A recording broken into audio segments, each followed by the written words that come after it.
Deixe-me introduzir aqui alguns reptos que o Papa Francisco foi fazendo nesta viagem à América Latina.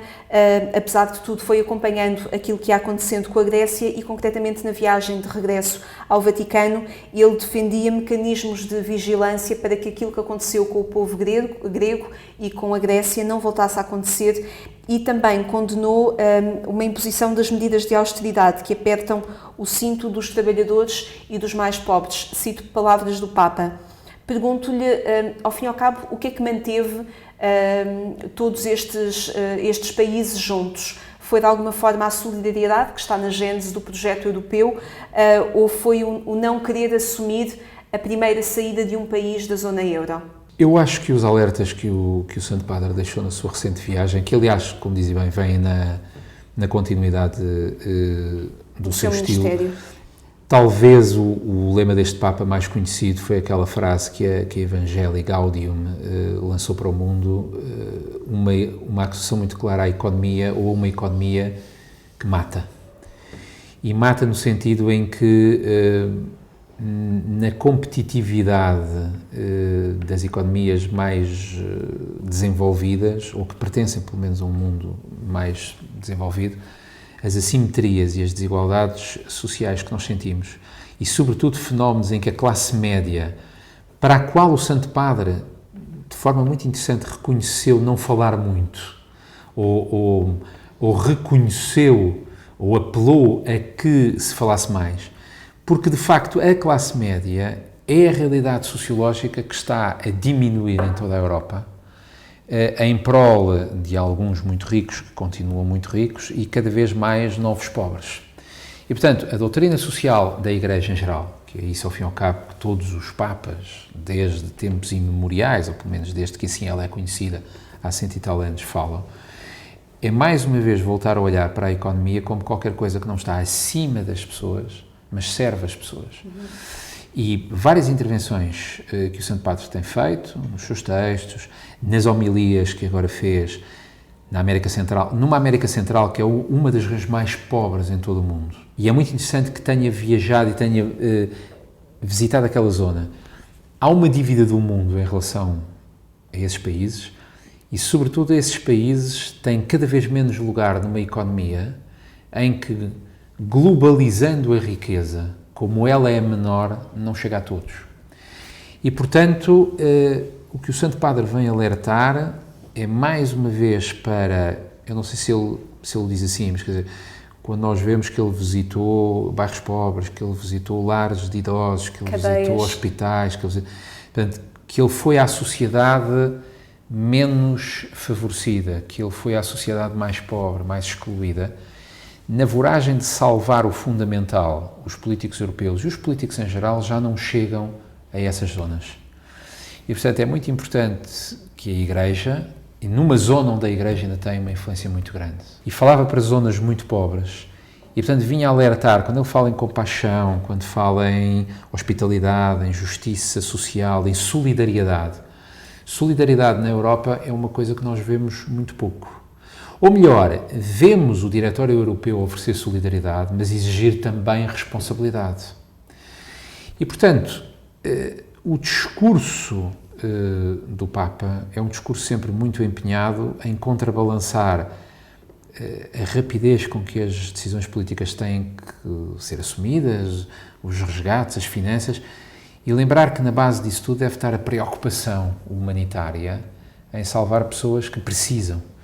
Quando nós vemos as filas de pessoas para os bancos onde só se pode levantar 60 euros em Atenas, quando nós vemos as filas dos reformados que no banco só podem ter 120 euros, quando vemos pessoas passarem dificuldades, a questão aí já não é política, a questão aí é humanitária. Há países em dificuldades humanitárias e o Papa, o que vem no seu apelo aos jovens, por exemplo, no seu apelo para acolher, para receber, para cuidar, no seu apelo de uma missão, vem apelar a que a economia seja bondosa, que a economia não mate, mas dê vida. E dê vida distribuindo melhor, dê vida levando um pouco a todos e dê vida não estando totalmente dependente de mecanismos que são financeiros e volta a um horizonte de economia moral, de economia como aquela velha ideia de colocar em comum os talentos e as riquezas de todos, para que todos possam viver um pouco melhor. E é esse discurso sobre o bem comum que o Papa entendeu e bem levar à América Latina, que é uma terra bastante necessitada em termos económicos. A chanceler alemã Angela Merkel dizia há dias que os países da União Europeia têm de estar preparados para abdicar da sua soberania. Podemos pensar que os governos dos países que integram a União Europeia serão peões, de alguma forma, de outros países que integram este projeto europeu com mais ricos, mais influentes? A União Europeia, a construção política, supõe isso. E todos nós sabemos que há decisões que pertenciam à soberania nacional de um Estado e que agora estão entregues a instituições na Europa. Ter moeda era um atributo de soberania base e era por isso que os países podiam desvalorizar a moeda, valorizar a moeda, tornar as importações mais caras ou mais baratas, tornar-se mais competitivo através dessa alteração.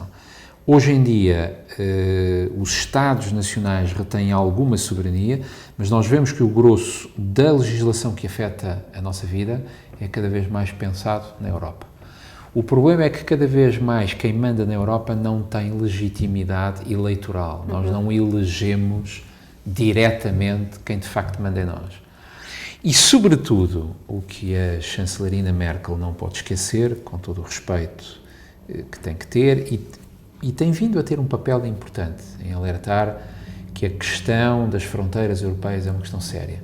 Mas o que a chancelerina Merkel não pode esquecer é que nós temos uma Europa que hiperregulamenta, por exemplo, a dimensão das redes de pesca, o empacotamento de fruta, hiperregulamenta tudo e mais alguma coisa, onde se calhar não faz tanta falta.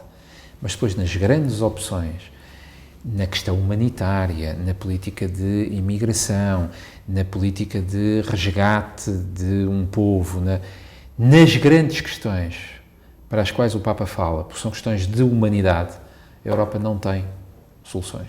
Burocratizou-se a uma escala tal, consegue saber se a maçã europeia tem que ter 10 centímetros ou 15. Eu sei que estou a dar um exemplo, mas há coisas destas. Sim. E depois, nas grandes opções, nas grandes questões, a Europa não tem uma voz. Quer isso dizer que a União Europeia pode não estar preparada para ter estes mecanismos de vigilância, como pede o Papa? Os mecanismos de vigilância a que o Papa apela, eles existem. É agora colocar o Syriza sobre um controlo muito apertado, como, enfim, se lia há dias, colocar todas as empresas públicas naquele tal fundo de financiamento. É uma perda de soberania óbvia, mas a vigilância que o Santo Padre reclama é de outra natureza. É vigiar os verdadeiros interesses humanitários das pessoas e tirar a partir daí uma política europeia que não se vê ainda. Porque nós ouvimos falar de cimeiras que duram 5 horas, 6 horas, 7 horas, 17 horas até chegarem a um acordo. Mas o que ali se fala é de taxas cambiais, condições de empréstimo, Banco Central Europeu, juros, garantias. O que ali se fala é de mecanismos macroeconómicos, que são apenas parte da arquitetura da Europa. E se a arquitetura da Europa é discutir taxas cambiais, resgates e juros, então é muito pobre.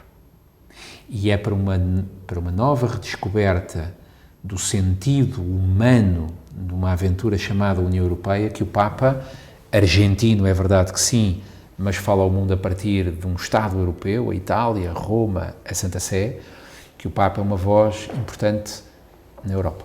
Parece-me bem terminarmos este nosso encontro e estes nossos comentários com esse repto do Papa Francisco, também apelando a que a União Europeia redescubra a solidariedade que está na gênese deste projeto europeu. Professor Sadrica, muito obrigada por ter estado connosco, por, ao longo destes meses, nos ter ajudado e proposto uma visão mais humana perante aquilo que vai acontecendo na atualidade informativa. Muito obrigada e umas boas férias.